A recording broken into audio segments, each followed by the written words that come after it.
अस्सलाम वालेकुम viewers, welcome to my YouTube channel and Facebook page. Viewers, आज की शॉर्ट वीडियो में मैं डिस्कस करने वाला हूं कि जो फीमेल की पैदाइश होती है, लड़की की जो पैदाइश होती है, इस पैदाइश का जो ज़िम्मा है, क्या वो कमज़ोर स्पर्म होता है, यानी वीक स्पर्म इसका ज़िम्मेदार हो सकता है। बहुत सारे लोगों का ये कॉन्सेप्ट है कि फ़ीमेल की जो पैदाइश है, जो लड़की की जो पैदाइश है, वो मर्द के कमज़ोर स्पर्म की वजह से होती है।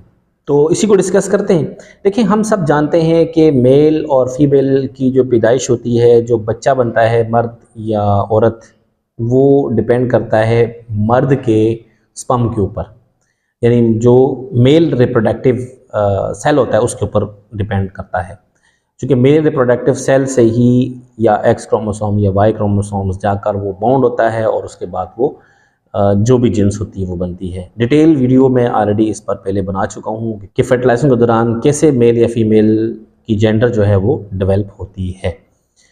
तो बहुत सारे लोग ये पूछते हैं कि उनके जहन में कॉन्सेप्ट होता है कि मेल के जो स्पर्म्स हैं वो वीक अगर हों, वो अगर एक्टिव ना हो, तो क्या इससे लड़की की पैदाइश होती है या लड़की की पैदाइश का जिम्मा जो है वो वीक स्पर्म होता है।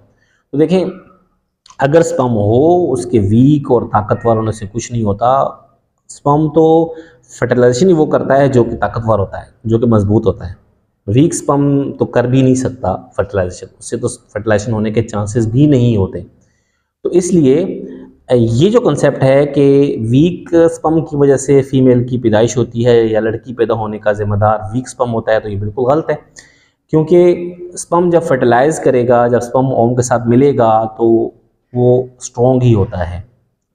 इसका कोई मतलब ये नहीं कि वीक होगा तो उसमें जो है वो एक्स क्रोमोसोम्स होगा, अगर वो स्ट्रॉन्ग होगा तो वाई क्रोमोसोम्स होगा, यानी मर्दाना क्रोमोसोम। ऐसा कोई सीन नहीं है। कोई भी स्पर्म, मुख्तलिफ स्पर्म्स के अंदर किसी के अंदर वाई क्रोमोसोम होता है, किसी के अंदर जो है वो एक्स क्रोमोसोम होता है। तो जो वाई क्रोमोसोम वाला स्पर्म है वो अगर मिल जाता है, ये नेचुरली होता है, ये हम खुद से नहीं कर सकते। ओम के साथ जब मिलता है तो कंसेप्शन होती है और प्रेगनेंसी हो जाती है, और उसके बाद जो भी जेंडर अल्लाह ताला देता है वो लड़की या लड़का, उसकी पैदाइश होती है। तो इसके अलावा अगर कोई भी क्वेश्चन आपका हो तो वो आप कमेंट बॉक्स में पूछ सकते हैं, मैं आपके क्वेश्चन का आपको आंसर कर दूंगा। Thanks for watching. अल्लाह हाफिज़।